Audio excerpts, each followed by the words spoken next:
Where are we, in your view, in terms of creating an election process for November that's both safe and vigorous? I'm leading the bill in the Senate that would make that happen with Senator Ron Wyden. And anyone that saw the photos and the videos of those lines in Wisconsin, where voters were standing in line wearing masks when they didn't have to, because in this case, the Republican legislature wouldn't give the governor a delay in the election, and simply to exercise their right to vote. They were literally risking their own lives. To me, it was an absolute outrage. So many of them African American that were standing in those lines. To make matters worse, they didn't even allow, because of a court decision, the time to be extended to get absentee ballots. When you look at the right to vote, it is fundamental in this country, and there is a way to fix this. That is by allowing more extensive voting at home and mail-in ballots.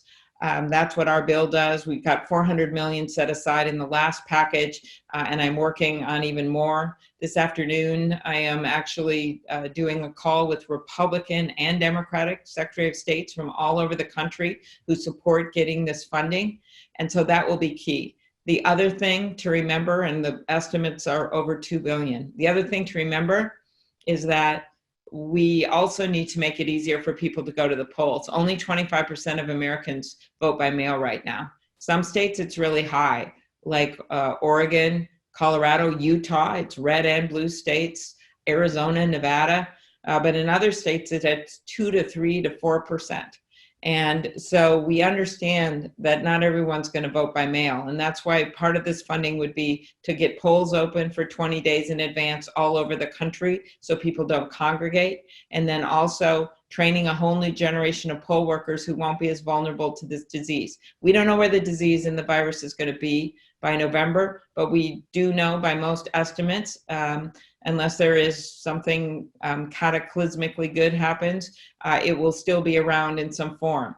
And so the hope here is that we get our act together, we get the money out, we work with Secretary of States, and we do what we can to set some standards for the country. And that's what we're trying to do.